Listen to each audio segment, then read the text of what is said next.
Welcome everyone to our V1 Spec Reveal. We've got a lot of exciting new ideas, a new vision here to share with you today.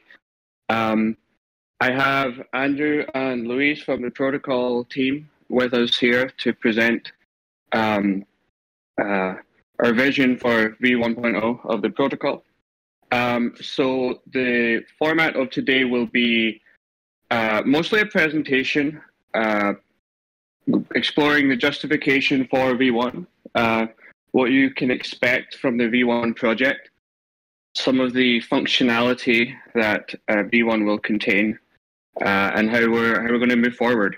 There is a POP or POAP, as some people like to call it, today, so keep an eye out in the Discord general channel for instructions. If you are in Twitter, I would advise, if you desperately want a POP, to join us in Discord. I think I will let Luis start introducing V1. Hello, everyone. Thank you so much for joining. This is very exciting for me. So if you hear a lot of excitement in my voice, it's because we've been working on this project for a while now, and I'm very, very, very enthusiastic about sharing it with everyone here today. So for those of you who don't know me, I'm Luis. I'm currently the CTO at Pocket. And without further ado, I'll just get started. So let's start with answering the most fundamental question. What is V1? If you've noticed our versioning scheme so far, we're using semantic versioning. For those of you who are not engineers, it's basically the 3-number system where we say major version, minor version, patch version. And if you notice, we're currently right now in 0.7.1, currently 0.8 in development. So what that means is that we're in major version 0. So V1 is born out of the idea that taking a hard look at what we have currently and taking a look at the future of the project, we wanted to build the first major iteration of Pocket Network, and that will be V1. So the first thing the first question that came into our minds when V1 was initially conceived was Tendermint. Because at the moment we were grappling with the fast growth of the network. We had more and more nodes. We had to make sure that all of the fundamental pieces of the network will remain scalable, performant, and stable throughout all this growth that the network has experienced ever since we launched mainnet in 2020. So the first thing that we had to sit down and look at is that currently we operate with a forked version of Tendermint that we forked to allow us to do modifications that will allow us to grow Tendermint way past its capabilities. So when we started to take a look at this, we were we had to pause it. Like, is Tendermint the platform that will allow us to realize our very specific vision of providing Web3 access to every application out there, creating this wonderful ecosystem of nodes? And when you think about software architecture, it's about trade-offs. So you have to think that when you're choosing how to build an application or system in a particular way, you are trading off some features for another and some decisions for another, which basically creates a design space. And what we realized is that the Tendermint design space wasn't made for such an application-specific blockchain such as Pocket. It was built more as a generic purpose tool to build applications that require blockchains. So that led us to go back to step one and throw every preconception out of the window and basically say, what could we do if we had a blank canvas and we were building with all the knowledge and all the expertise that we've developed from the mainnet launch, if we could develop a fundamental layer upon which Pocket Network will sit for the next 10, 50, 100 years, what will that look like? And that's where the idea for B1 was conceived. B1 is basically us building a foundational layer for Pocket Network that we can iterate and build on top of for generations to come. And what that means is that this foundational layer is purposely built for the Pocket use case in mind. It's not a tool that we retrofitted. It's not a genetic framework. It's a tool that is built with the Pocket application in mind from day one, from the first decision. So what we're trying to do here with B1 is basically set the stage for what's this new design space where we were free to pursue the right trade-offs, the right assumptions, with the knowledge of a production system that currently houses tens of thousands of nodes in a successful manner. So having said that, we have to be realistic and we have to set the right expectations for the B1 project.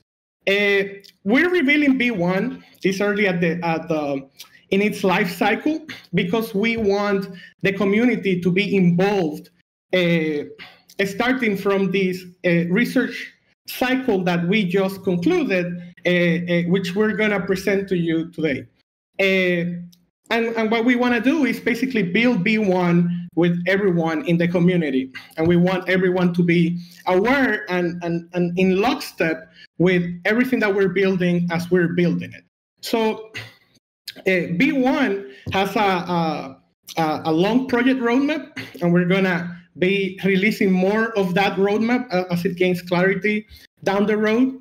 But the idea is that we are still in very early stages in the B1 implementation, and we're going to be iterating all the ideas that we're going to be talking about here today alongside with your feedback and your support. Basically, what we've laid out is an initial vision of what this new foundational layer for the protocol looks like and how we can work towards that.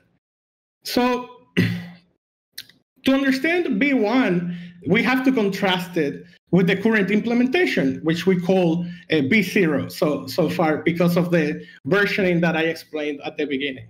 So the contrasts between B0 and B1 are basically that we are doubling down on Pocket's a specific use case. B1 is not actually about expanding the scope of our use case, but actually optimizing for it, which will allow us to unlock all the potential that we see this network can have.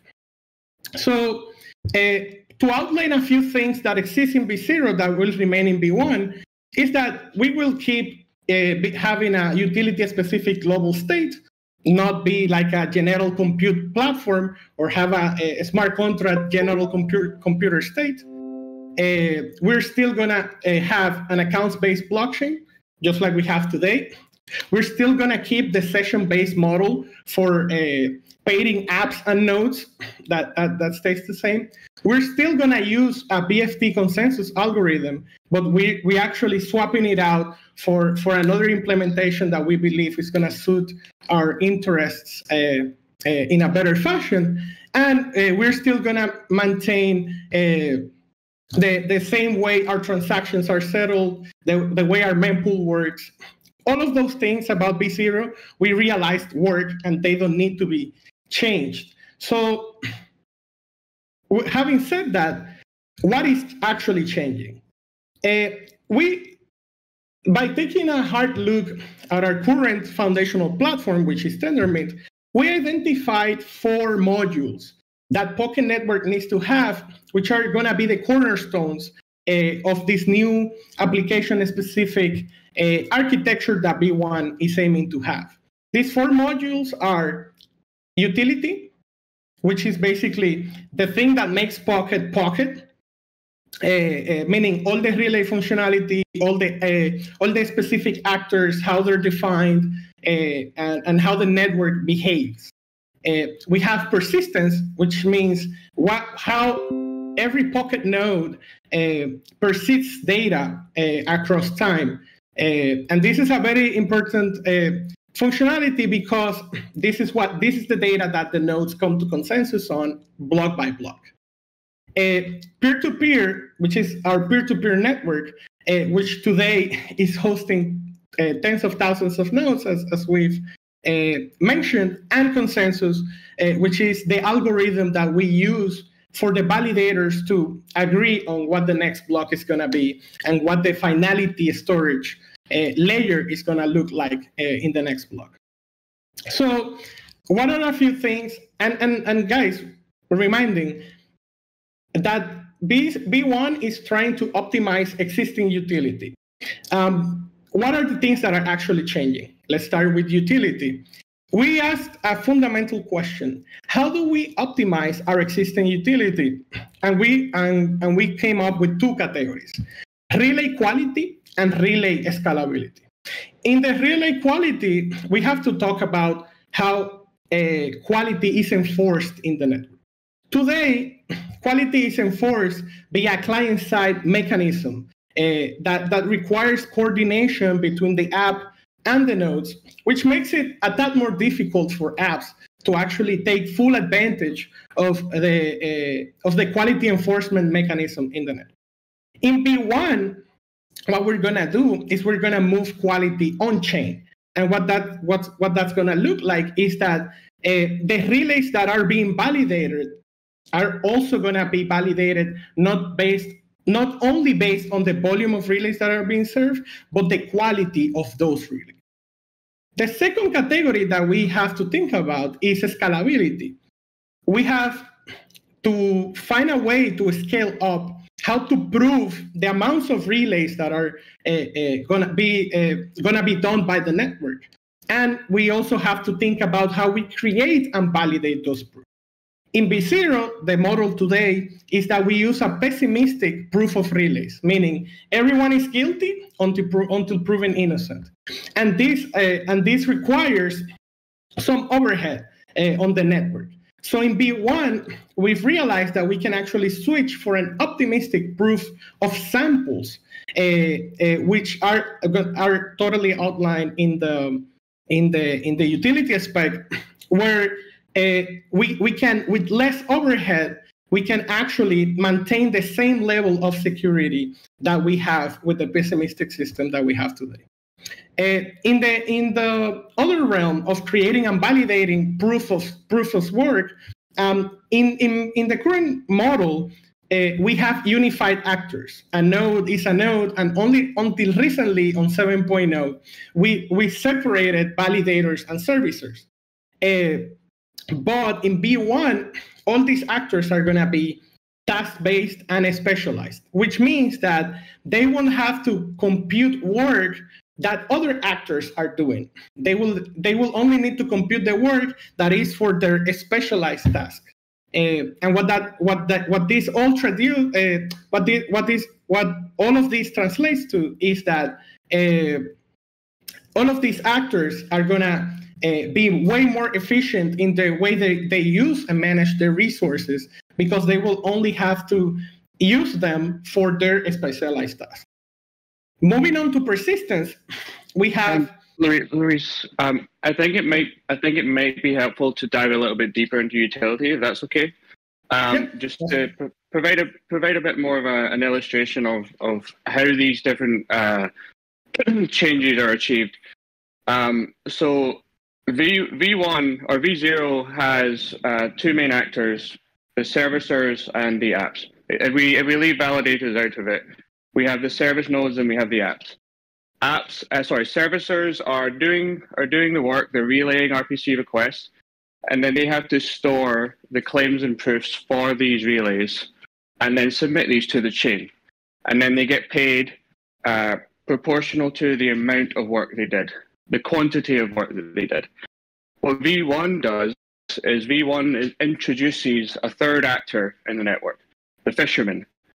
So we now have apps, servicers, and fishermen. The fisherman's job is to sample the work of the servicer. So the fisherman is able to actually join sessions between apps and servicers. The fisherman is able to disguise themselves as an app, and then they send sample tests to the servicer to assess the service node on these quality metrics that we have defined, which are the availability of the service node, the latency of the service node, and the data consistency of the service node. And then these metrics are then bundled up and submitted to the chain by the fisherman as test scores. So in V0, you have the servicer is storing claims for all of the relays that they have done. This means that the storage requirement is scaling linearly with the volume of relays. And there's no extra data about those relays that influences rewards. It's just quantity. Now we have a third actor, the fisherman, who is sampling the work that's done. They're storing proofs for samples rather than for every relay, which means it's scaling exponentially rather than linearly. And these samples are include data about the quality of the relays. This means that we can actually then shape, not only are we making proving the relays far more scalable, far more lighter on the chain, we're actually able to make the incentives in the protocol quality-based rather than quantity-based. So the total pool of rewards, total pool of block rewards minted will still be proportional to the volume of relays, but the difference here is that the share of that reward that each service node receives will be based on their quality relative to 100% quality. I'm personally very excited about this because we are ultimately incentivizing on a protocol level, we're enforcing on a protocol level a high quality service. And some of you may have noticed the clue that I left in the event description, but this ultimately means that we will have the ability to offer a protocol enforced SLA for apps. And to me, this is a wonderful example of how for V1, it's not just about unlocking the scalability for quadrillions of relays and so on, which these changes will help us work towards. It's also about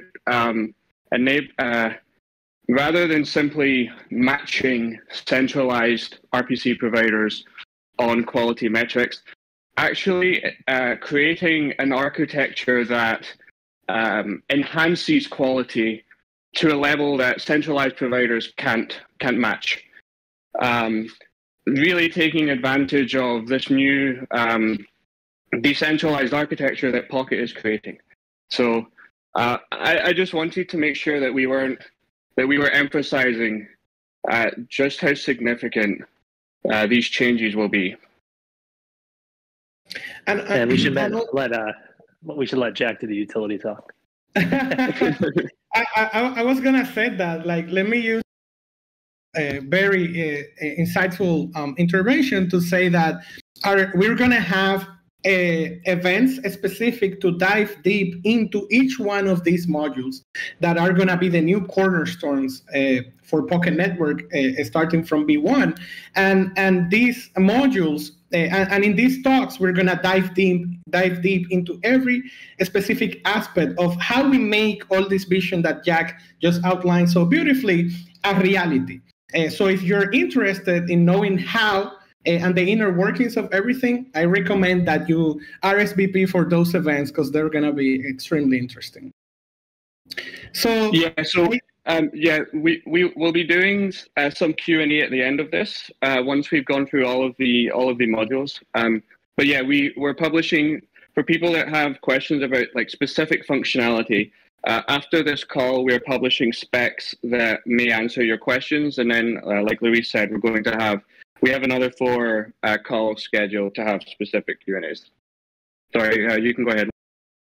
Cool. Thank you, Jack. So to move on from utility, the other 3 modules are more central to the vision of what makes a blockchain a blockchain.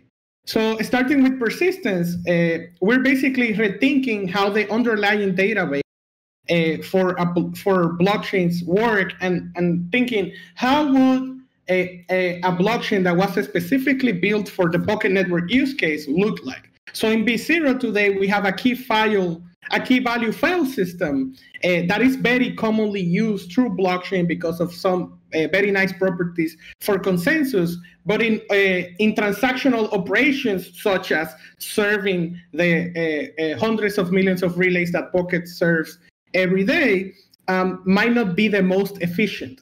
So in B1, we are exploring a new model that we're calling a tamper-proof hybrid mutable database that we will outline, that we will answer all your questions about what that's all about in the call, but it's also outlined in the specs that are going to be revealed right after this event. We're also making one other significant change to the way node runners actually deploy their nodes.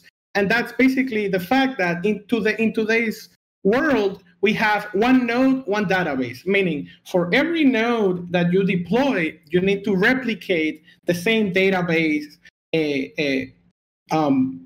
multiple times in each machine. So what ends up happening is that in B1, we've decoupled the app from the data, creating a client-server architecture that within the same deployment will allow node runners to horizontally scale their nodes to multiple processes, and all those processes can share the same data and basically create a new, more economically feasible way of node running that unlocks a whole plethora of options for the way nodes are deployed today.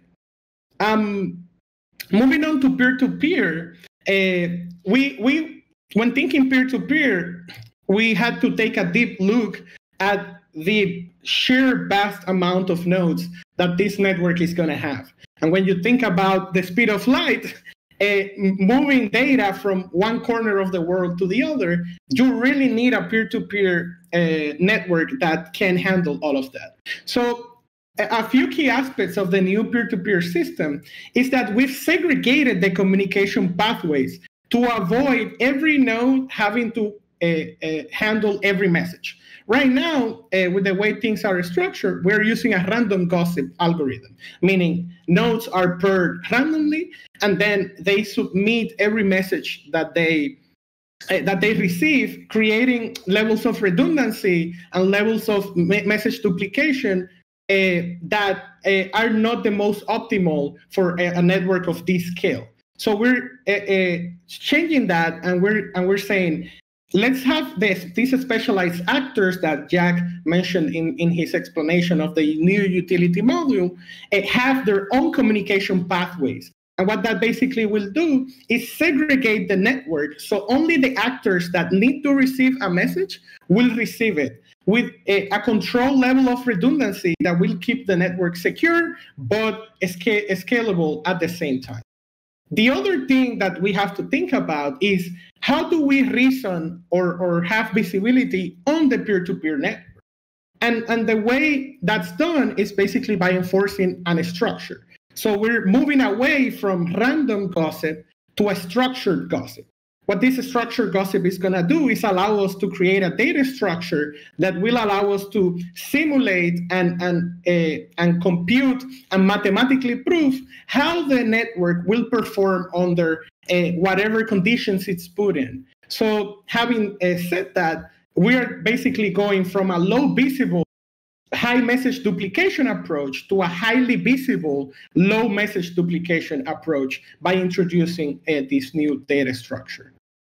And last but not least, we have consensus. And the biggest change that we have to see in consensus has to do with the fact that, as you saw in 0.70, we separated servicers and validators because of the communication complexity that is presented in the current Tendermint BFT algorithm that we're using today. So we're changing this algorithm to go to an algorithm based on hot stuff that we're calling hot pocket, that basically goes from an exponential communication complexity for nodes to get into consensus to a more linear approach to communication complexity. So basically, when you have an exponential communication complexity, it means that it grows exponentially with every single validator that you add to it. But with the new hot pocket consensus specification, we're going to be able to make it a linear impact on communication complexity, making it much more scalable and allowing us to take it to where Pocket Network actually needs it to be in terms of consensus scalability. So all of that is great and fine. But we also have to, besides looking at the product, we also have to look at how the product is built. So for V1, we've been basically overhauling everything about the way Pocket is built, and we've identified some key areas in which we can ensure V1 is going to be built better from the get-go. When you inherit such a large code base, like Tendermint, for example, you're also inheriting the way in which that code base was constructed. So with V1, we're going to have control from day one of everything that goes into it, which will allow us to ensure a much better engineering process. A few things that we realized in the research process for V1 is that development based on these thoroughly researched specifications will allow us to have a clear-cut clarity, both for us and the entire community, on what's actually being built. Also, having an inclusive engineering process that allows the community to participate and that allows every one of you to have to be able to have a direct impact on V1 is going to be one of the things that is going to stand out. And then we also realized that creating a laboratory infrastructure and internal tooling allows for quick experimentations and faster results, which allows us to prototype ideas in a much faster way and be able to measure the impact that it has on the application. We also revamped our quality assurance pipeline from the ground up. And we're also implementing shorter development feedback loops, which will allow us to iterate on the code faster, which will allow us to see and measure progress in a much faster rate than we're doing today. So with that, I just want to make a quick recap. V1 is not only about us entering a new design space head-on and building on top of it, but it's also looking at the engineering process that we, as a network, will adopt and building that from the ground up to suit our needs and our composition as a network as a whole. So, having said that, I think, Jack, we can proceed to the Q&A portion and allow people to ask questions. Awesome. So yeah, if you have any questions relating to V1, you can post them in text form in the V1 general channel in Discord, or you can raise your hand here in Discord with the request to speak button. It's a little hand with a text box, I guess, over it. And yeah, I'll relay your questions if they are in text form, and we'll bring people up to the stage as well. So we have one question so far from Jay Shiv. Remember, your questions should be about V1. If you have questions about something else, we can answer those offline.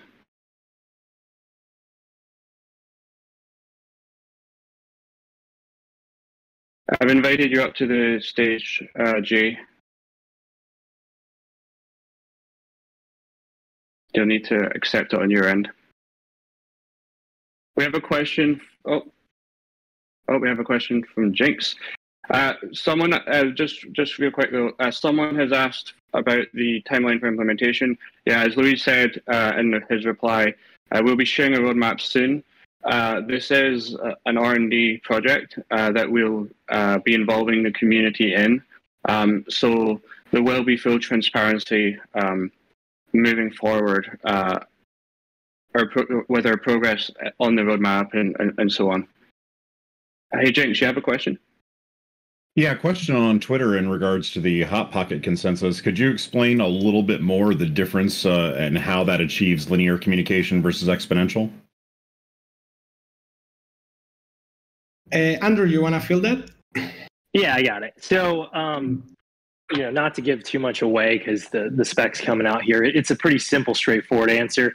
Instead of doing a pattern of communication where it goes to each and every node, they use something called star communication in basic hot stuff, which is the algorithm that DM Project adopted and came out in 2017. It's a pretty popular one. What that means is the votes are actually go from the replicas to the block producer back to the replicas in a voting cycle. In doing so, you've enabled linear communication because it just goes to the people who need to know, as opposed to every single validator, or even worse in Tendermint BFT, every single full node on the network. So as you can see, just at that high level already, it's a huge scalability bump. Okay, we had a question from Addison. Jinx, feel free to pop back up here if you that didn't fully answer the question. So Addison asked, will the fishermen need to stake pocket? Will they be rewarded? How is their honesty and accuracy controlled? Yeah, so I'll let you go, Andrew. I'll give a half answer, Jack, and if you want to jump in, you can finish it out. But I was basically just going to say, yes, they're definitely 100% going to need a safe pocket. Yes, they will be rewarded. As far as the honesty control, that's a little more nuanced and gets into some cryptography. So we'll save that one for the spec, if that's okay. Jack, you can finish out that answer if I didn't fully give it. But short answer, they're definitely staked actors. Yeah, one thing to note is that fishermen will be rewarded based on as a function of the volume of relays in the network and based on the number of non-null samples that they prove. So the fishermen are agnostic to the content of the samples. They have no incentive either way to say that a node performed one way or the other. Addison's next question was, how will the old chain be ported to the new chain? We will have a migration strategy when the time comes. We don't have a concrete migration strategy right now. Right now, the focus is on building out the new chain. So, Jay, I've noticed you mute and unmute a couple of times. Do you have a question? Okay, no, I'll move you back to the audience then. Raise your hand again if you want to ask a question.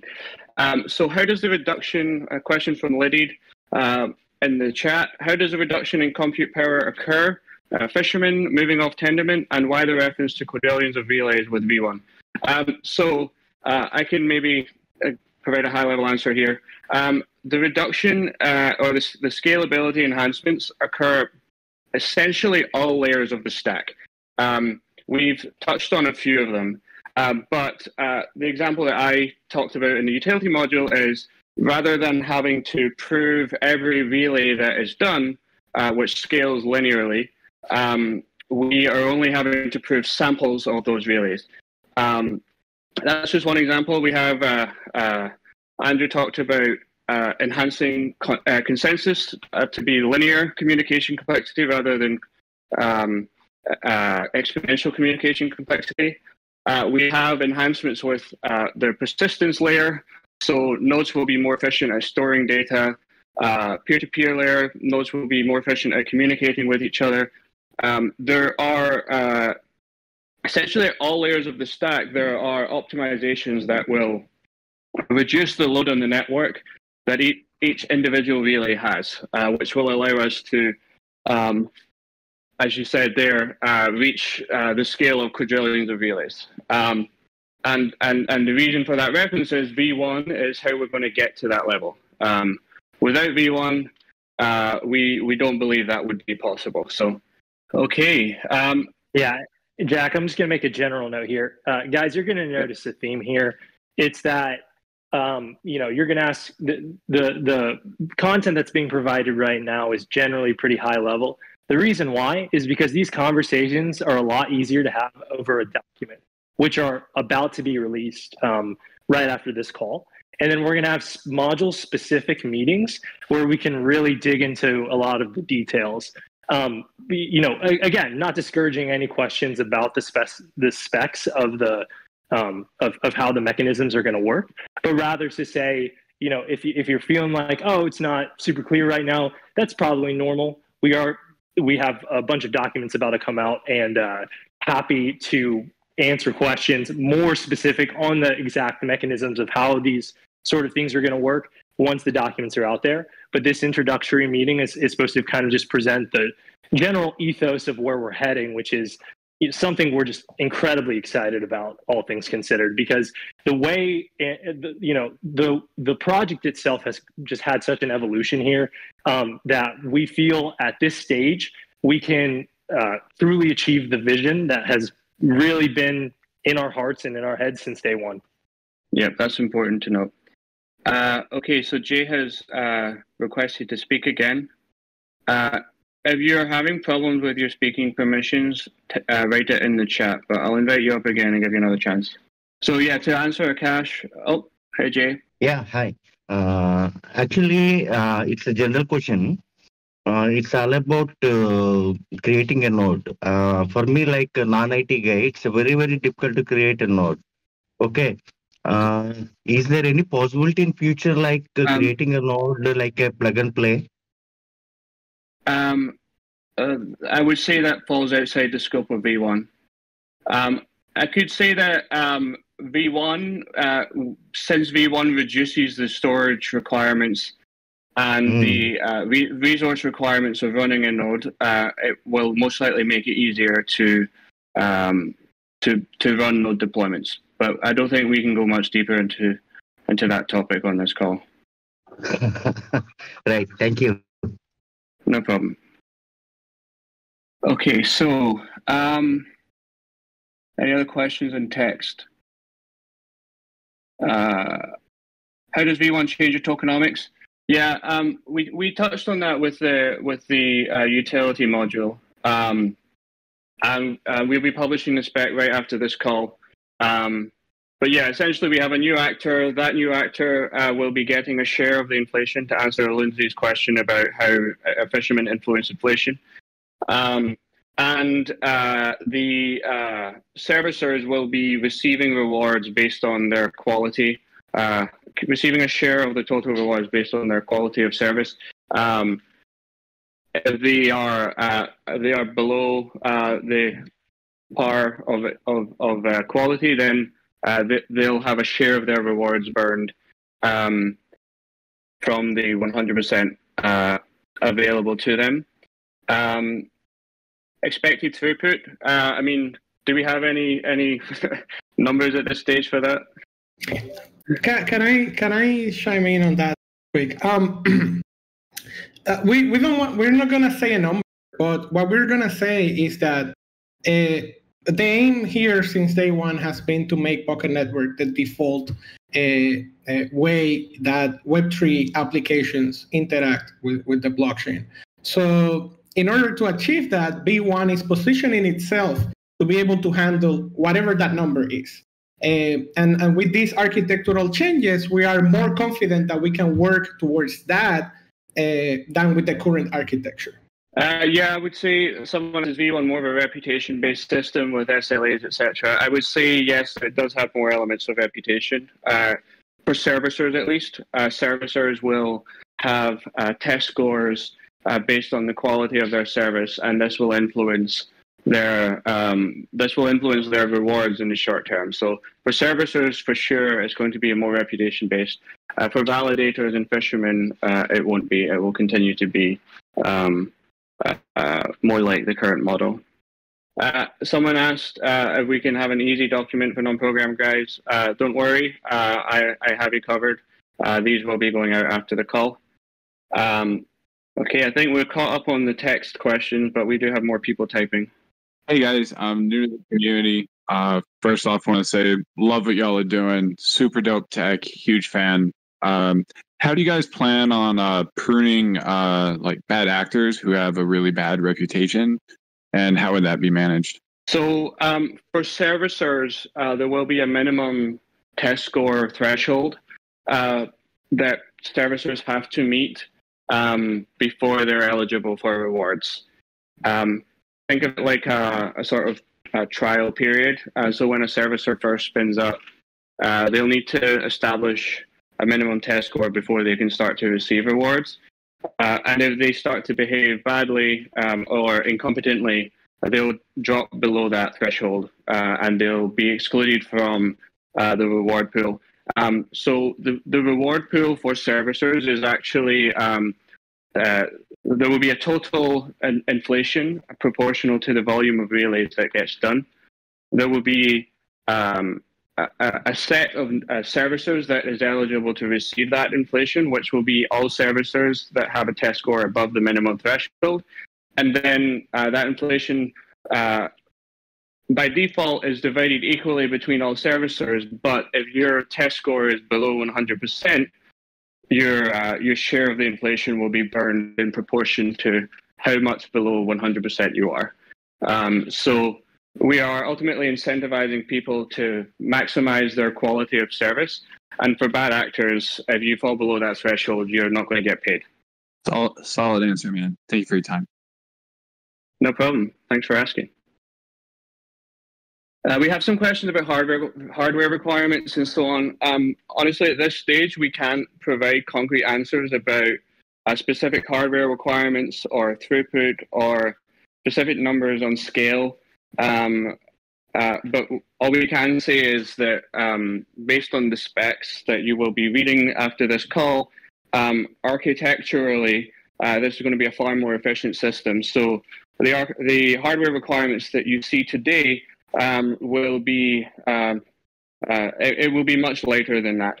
The other thing to note is because we are specializing the actors in the chain, they are not bound by each other's hardware requirements. So before 0.7, the servicers had to also be validators, which meant they had to participate in all of the validator processes. We solved this in 0.7 by separating servicer validators above the top 1,000, and V1 will be taking this even further. Servicers won't be participating in validator P2P communication, and vice versa. Fishermen will be completely separate actors who don't have to do any of that. Since fishermen will be sampling the work done by servicers and proving these, the servicers will no longer actually need to store any data about the work that they've done. So at the moment, if you're running a servicer, you have to store claims and proofs of all of the relays that you've done. In V1, you won't have to do that. You'll be able to optimize just for doing that service. So it will be far, far lighter. Yeah, so we can't say specific numbers, but we can say that architecturally, this is going to be far more efficient. Okie dokie, let's see what more questions we have.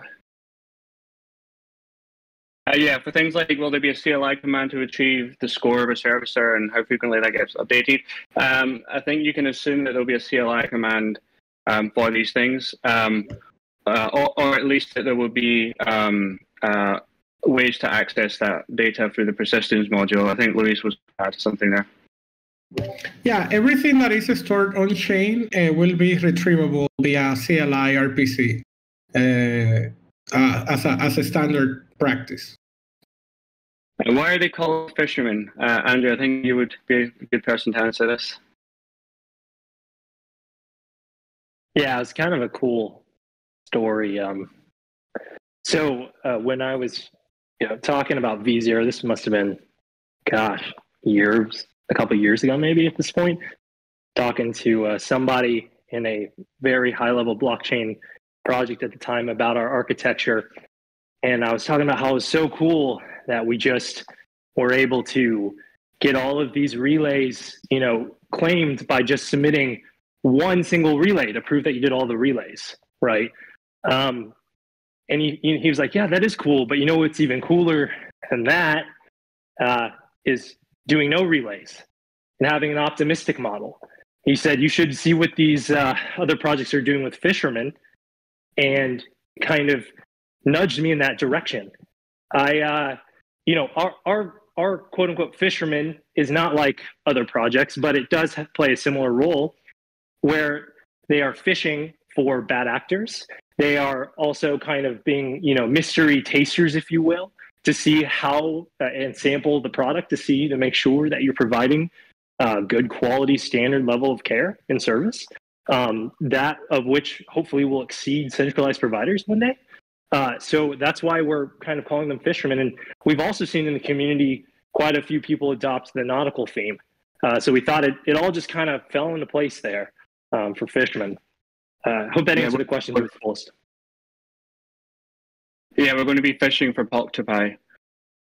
But I actually, it's funny you mentioned mystery tasters. I suggested early in the process calling them secret shoppers because that's a very good analogy for what they're doing. But yeah, no, fisherman I think is it rolls off the tongue nicely. Okay, got lots of people typing. We had a question about business development. It's not relevant to the call, but I'll just say yes, we do have a business development team. Do we have any questions on Telegram? Okay, question about fishermen.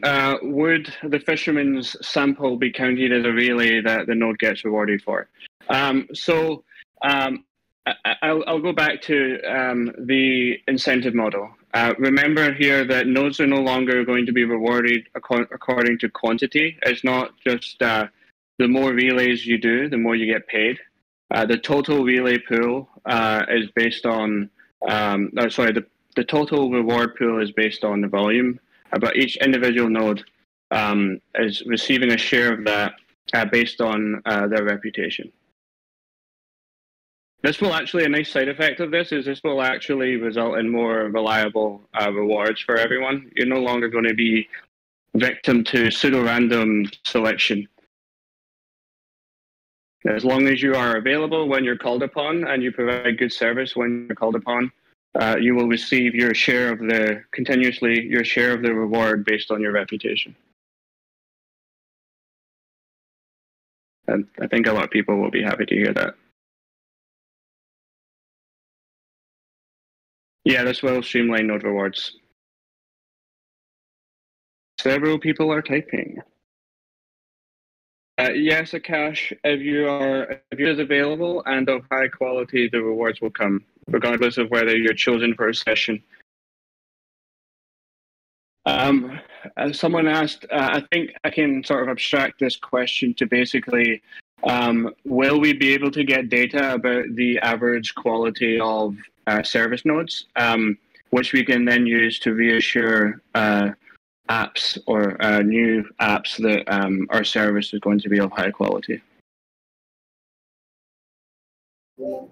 Yeah, the answer is yes. The fisherman will be submitting these test scores to the chain, so it will be visible for everyone the level of quality that they're providing. Yep. Like today, all of this data will be on chain. So you'll most likely have this data being summarized by people like Pocket Scan and Pocket Watch. We'll be able to have dashboards summarizing the quality of service, as well as how your node stacks up against the rest. Someone asked about how this impacts rewards based on specific chains. Each chain will have their own pool of rewards, which gets divided by between each node. Essentially, the model that I've described will be playing out in parallel across all of the different chains. So I wouldn't worry about, you're not going to see like the people running the largest chains being benefited more than people running the long tail of smaller chains. So there will be different pools of rewards for different chains. We do have to specify that even if volume is not the metric, it's still a metric in the total picture. So we still have access to that data across the general perception, because that volume is upon which the quality samples are being done. Just to make that clarification. As the proposed algorithm DAG, no, it's not.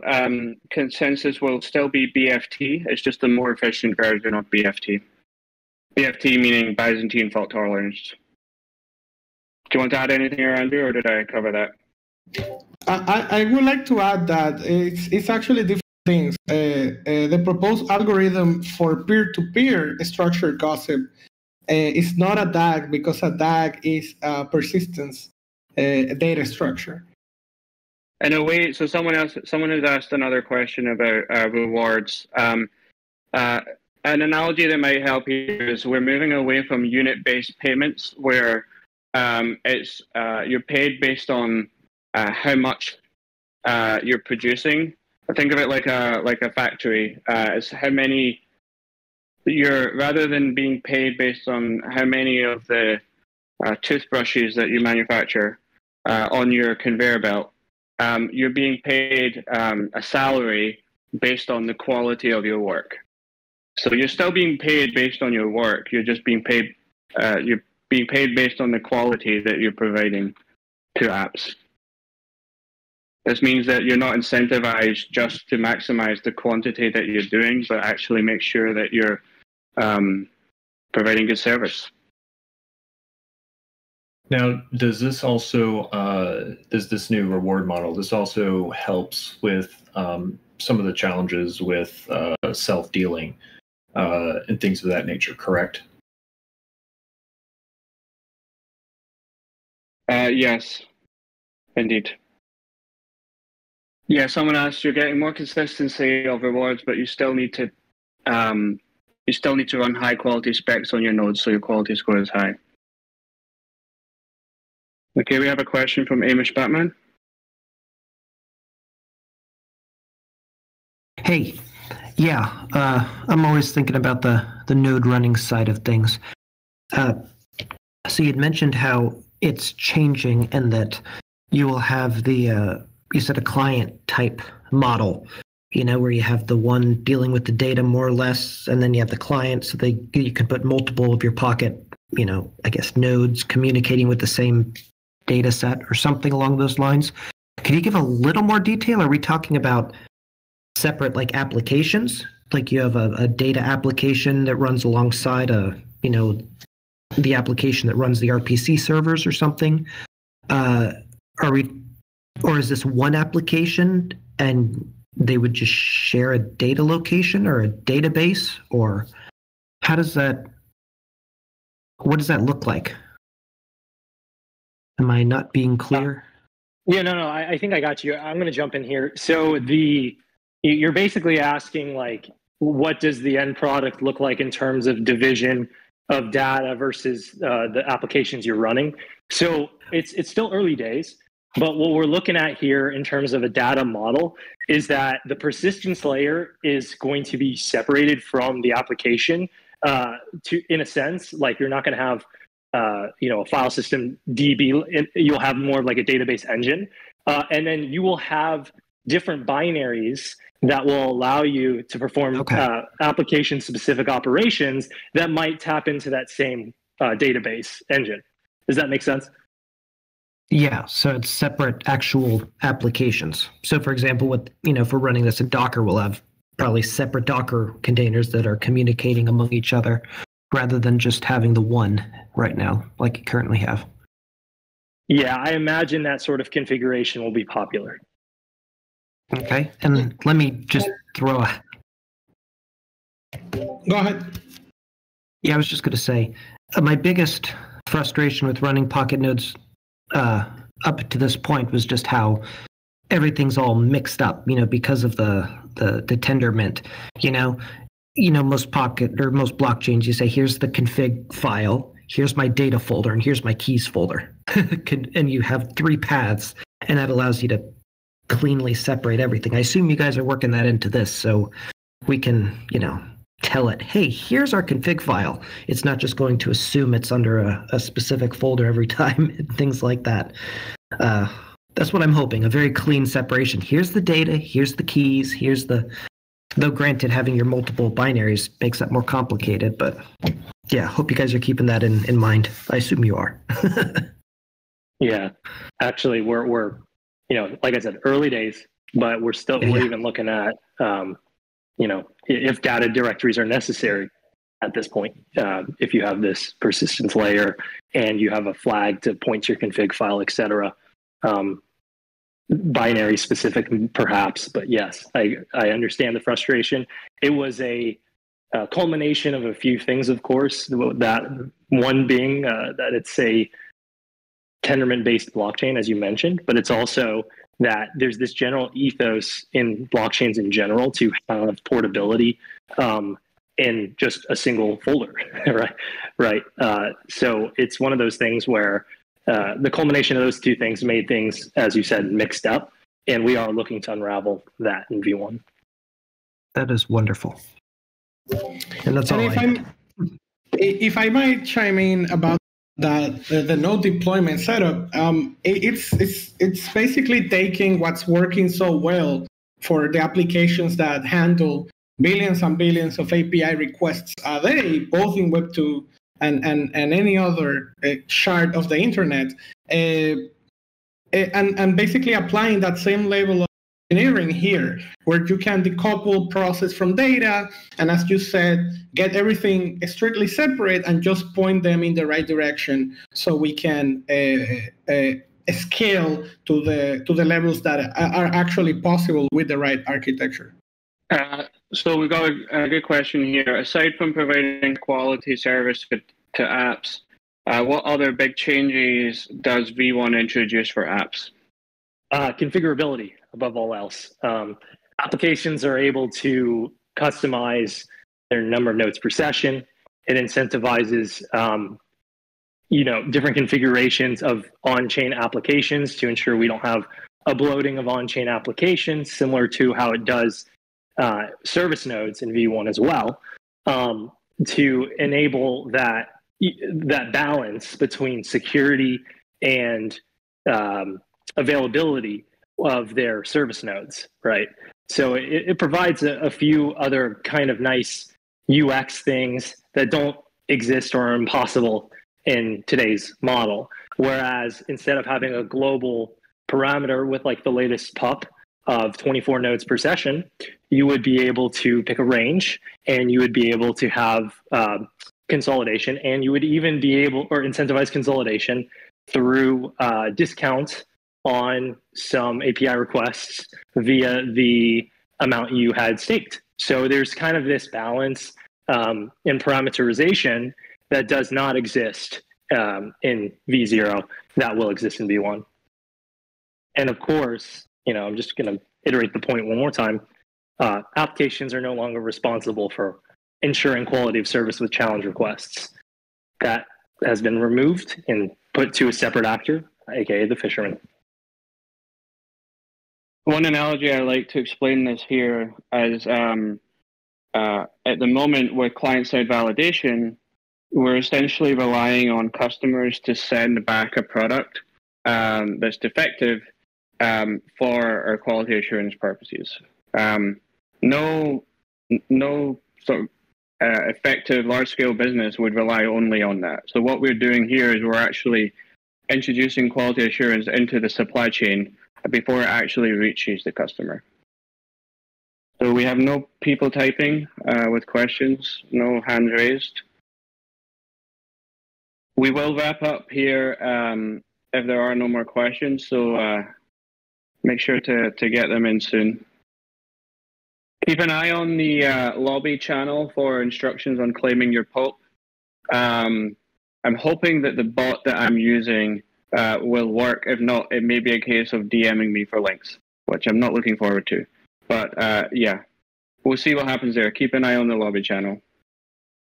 Yeah, so we have a question here. Do any of the features of V1 give it a leg up on the centralized competitors?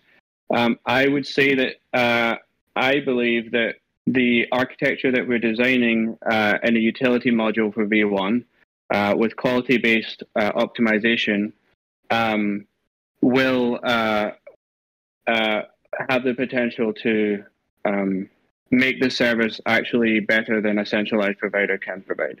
Because you're combining the resiliency of a decentralized network, the 100% uptime, with quality optimization. Yeah, and look out for a keyword feature geozones in the document, because that's a huge leg up. Centralized providers can't compete with tens of thousands of nodes scattered throughout the world, because by definition, you will have a speed of light advantage there. So latency, quality of service, these sort of things. I'm not saying out of the box it will be. It will beat the centralized providers right away, but certainly by maturity, it is a concept that we have kind of latched onto, and we've always thought that could happen, which is decentralized infrastructure should have a leg up in not only the resiliency, but also just the quality in general. The decentralization nature of the project, in fact, is a means to an end to provide the best product here.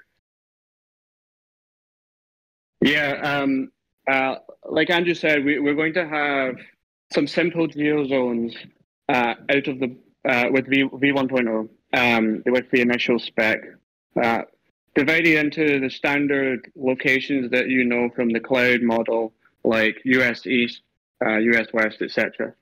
But I don't want to promise anything, but we have had actually talks about what this might look like in the future. Imagine, for example, we're able to break geozones down a much smaller scale and match nodes to users, to clients, based on location. Imagine you're using Uniswap in, I don't know, Brazil, and like a city in Brazil somewhere. And rather than being connected with US East to provide your service, which limits latency by the distance between you and the machine, you're actually being connected with bare metal server being run in the same city. This type of dynamic of a decentralized network does have the potential to be something that centralized providers simply can, on an architectural level, compare to. So that's maybe the 1.5 vision rather than the 1.0 vision, but yeah, those are the kinds of possibilities that we're trying to lay the foundation for here by refactoring the design space and providing us with a much more scalable, higher quality model to build upon. We have some more specific questions about pure ports, RPC ports, etc. For these types of questions, I would recommend reading the specs, and we will have other calls coming up in the next month or two. Check out the events tab in the Discord server. The next call we have is 2 weeks from now. It is a Q&A specific to the utility module. So if you have any questions specific to Fisherman, the new token economics, the new reward model, quality assurance, etc. Read over the specs that we publish. We're publishing them after this call. Read those over, come to the Q&A, and you will be able to ask us all the questions that you want. After that, 2 weeks later, we're going to have a Q&A for the persistence module. If you have any questions about data storage in Pocket 1.0, come to that. Consensus will be March 18th, and P2P will be April 1st. So make sure that you RSVP for those in Discord. You'll be able to get much deeper discussions going there. We will also, we have a new V1 general channel, a new V1 category in Discord where we can discuss all things V1. We will have a dedicated GitHub repo with the V1 code being worked on and the specs that we're publishing. So you can have a look there. You can publish issues. Maybe not. I'm not sure about that, whether that will be possible. But we also have we're going to have a research category in the forum where you can post ideas, post questions, and really get involved in the V1 R&D cycle. So, yeah, lots of. This call is not your only opportunity to ask questions and get clarifications. We're going to have lots of. It's going to be an ongoing process. So, yeah, really excited to have you all on board. Yeah, I think we can wrap up here. Keep an eye out in the lobby channel for instructions on claiming your POP. And yeah, keep an eye out for the specs being published. We'll post them everywhere. We'll post them in the announcements channel. We'll post them in Telegram, etc. Thanks, Jack. Thanks everyone. Thanks, everyone. Thank you, everyone, for coming. Wag me. Bye, guys. Have a great weekend.